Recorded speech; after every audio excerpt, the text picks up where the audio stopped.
আমরা প্রত্যেকটা হলে হলে আমরা কম্পিউটার ল্যাব স্থাপন করবো। ইতিমধ্যে আমরা স্যারদের কাছে অ্যাপ্লিকেশন দিয়েছি এবং আমাদের কম্পিউটারগুলো ইতিমধ্যে আমরা হচ্ছে আমাদের যে ডোনার যাদের সাথে আমরা কথা বলেছি সেগুলো অলরেডি চলে আসতেছে। আমরা আশা করতেছি এই মাসের মধ্যে আমাদের কম্পিউটারগুলো চলে আসবে ইনশাআল্লাহ। এবং একই সাথে এই কম্পিউটারগুলো যেন পড়ে না থাকে, যেমন আমাদের কিছু কিছু হলে কম্পিউটার আছে, ল্যাবগুলো কার্যকর নাই, তো সেগুলোকে কার্যকর করার জন্য আমরা ইতিমধ্যে আইসিটি মিনিস্ট্রির সাথে কথা বলেছি। আমরা এমওইউ করব।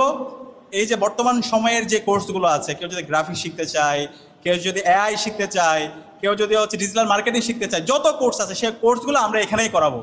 এবং কেউ যদি উচ্চতর কোর্স করতে চায়, এই যে আইসিটি ভবনের যেই ওইখানে যতই উচ্চতর কোর্সগুলো আছে সেগুলো সে ফ্রিতে করতে পারবে এবং একই সাথে সেখান থেকে সে স্কলারশিপ পাবে। তা আমরা এই আয়োজন করবো এবং একই সাথে আমাদের যেন শিক্ষার্থীরা যে এতক্ষণ আমি যেটা বললাম একাডেমিক এক্সেলেন্সি, এরপর হচ্ছে কম্পিটিটিভ এক্সামের জন্য প্রস্তুতি, সেটা যেন ভালোভাবে নিতে পারে।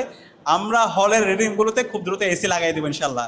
ইতিমধ্যে আমাদের যে ছাত্রীদের হলগুলোর আমরা কাজ শুরু করে দিয়েছি এবং আমাদের বোনদের কাজ শেষ হওয়ার পর আমরা আপনাদের এখানে আমাদের উদ্যোগগুলো আমরা গ্রহণ করব।